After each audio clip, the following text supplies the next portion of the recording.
misty mountains cold, to dungeons deep and caverns old. The pines were roaring on the height, the winds were moaning in the night. The fire was red, it flaming spread. The trees like torches blazed with light.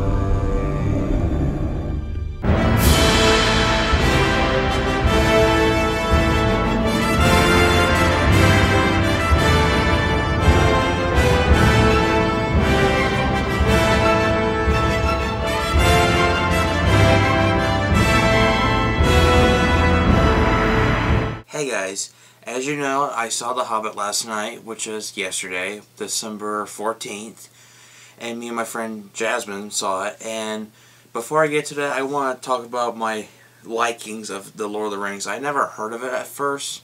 I've seen trailers of it like when I was like a little kid, you know, but I never saw the movies.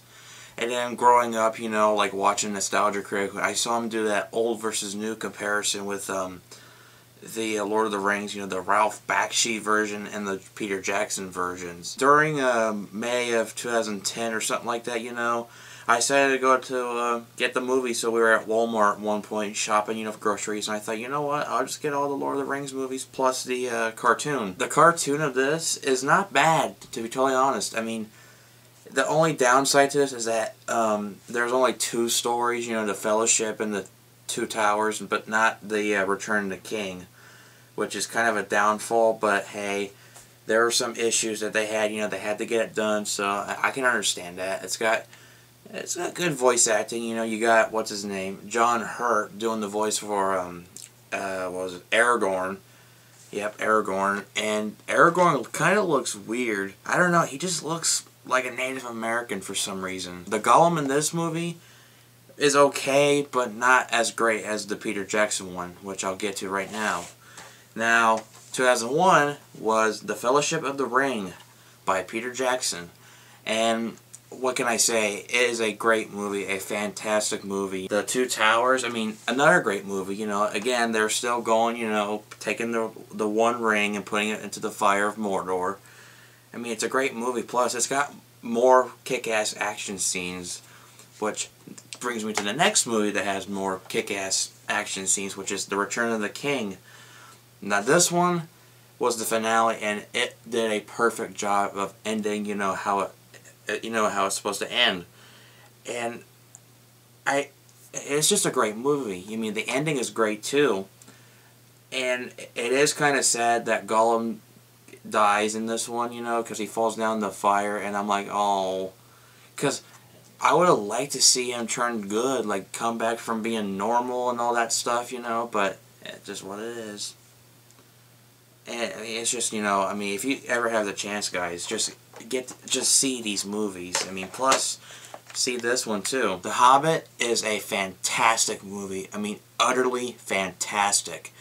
And to be honest though, I kind of want to see part 2 and part 3, because I want to see more of that, you know, because it's just, you know, it's that feeling like you want to see all the movies, you know, how this leads up to the first movie, you know. It's just amazing, you know. And the characters, I mean, you know who they are. And you got Gandalf, you got Bilbo, you got Gollum, you got Elrond, you got Galadriel. They even have Saruman. Oh my god, when Saruman appeared, I was like, oh yes, I love Christopher Lee, I love Saruman. That was a little too far. I apologize. And Galadriel was there, Galadriel was there, and who else was in there? Oh, Frodo's in there, and I was like, oh my god, yes! And it's just like nostalgia. It's like pure nostalgia. It's like, oh my god, it's Frodo, yeah! Oh my god. And I mean, the dwarf company, you know, now I don't know some of them. I know Dwalin, Balin, Doran, Norin, Orin, and then Fili, Kili, and then one of them is the Gwalin, Ruffer, or one. There's three other ones I can't name. That's the only three people I can't name. And then there's Thorin Oakenshield. Now, Thorin Oakenshield is a great character in this movie. I mean, the actor that plays him, a great job. And if someone were to tell me what was my favorite dwarves out of those 12, 13 dwarves, well, I think, I don't know, it's kind of tough. If I had to choose like my top 5, it would probably have to be Dwalin, Balin, Thorin, Fili, and Kili. But if I had to choose one of them, I had to choose Dwalin. I mean, that dwarf. I mean, that guy, I mean, he is just packed with all these axes he's got weapons, you know. If you notice, because he's bald, but he's got hair, but if you look down, like, right there, he's got, like, tattoos on, like, just a straight tattoo, like, right, like, over, like, this. I mean, the tattoo, I mean, I'm like, oh my god, this is fucking fantastic. And what's a funny thing is that the guy that does Dwalin also did the voice for Dante for Dante's Inferno, the video game. And I thought, oh no, is he going to sound, hopefully he'll be, you know, be a good actor. And the guy that played him, oh my god. It's like I'm hearing Dante, you know, it's like, oh yeah, Dante, yeah. But, you know, I don't know, the story's the same thing, you know, not the same thing, but from the book, you know. I've never read the books, but what I can tell from The Hobbit is that they're going to go on this journey to get this stone, you know, from the dragon, which is Smarg or Smog or Smarg, whatever the name is. And I don't want to spoil everything, but I'll tell you 2 things that got me to the pure nostalgia, you know, like, oh my god, oh my god. Okay. The scene where Bilbo is fighting one of the goblins, you know, because the goblins were captured. And not goblins, the dwarves and Thor were captured, and Bilbo's fighting, you know, one of the goblins, and they fall down into this big pit, and that's the pit where Gollum is. And when I saw the pit, I'm like, oh my god, that's where Gollum is. I'm like, you know, like, and that's where I'm like, oh my god, we're gonna see Gollum. And then the next scene, there's the Goblin King, which, by the way, the Goblin King, he is disgusting, hideous, grotesque, and not attractive, and it's just great at the same time. You know, you're like, oh my god, this is nasty, but it's fucking awesome. It is.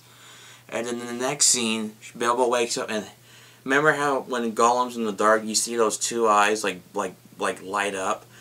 They appear, and I was like, and he's crawling, and I'm like, there's Gollum. Yes, yes, yes, yes, Gollum.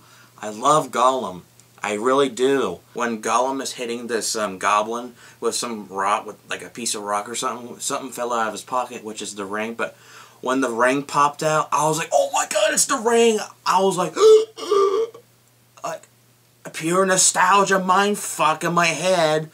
I mean, that's that same feeling that we all get when we were watching this movie. I mean, oh my god, it is just fantastic.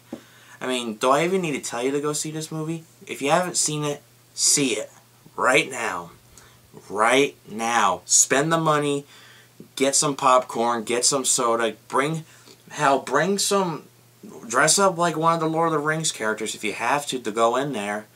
And you'll have a fun time watching this. Now, we gotta wait till next year for part 2. And then wait until May or June or July of 2014, so we can see all the third part, what I meant to say. And that's all I gotta say, and it's just a fantastic movie. You guys need to watch this. I mean, me and Jazmine love Lord of the Rings to death. I mean, it is just a great franchise, and I'm glad they're going on, you know, they're bringing The Hobbit into a movie and all that stuff, and it's just great. Peter Jackson, you are the man.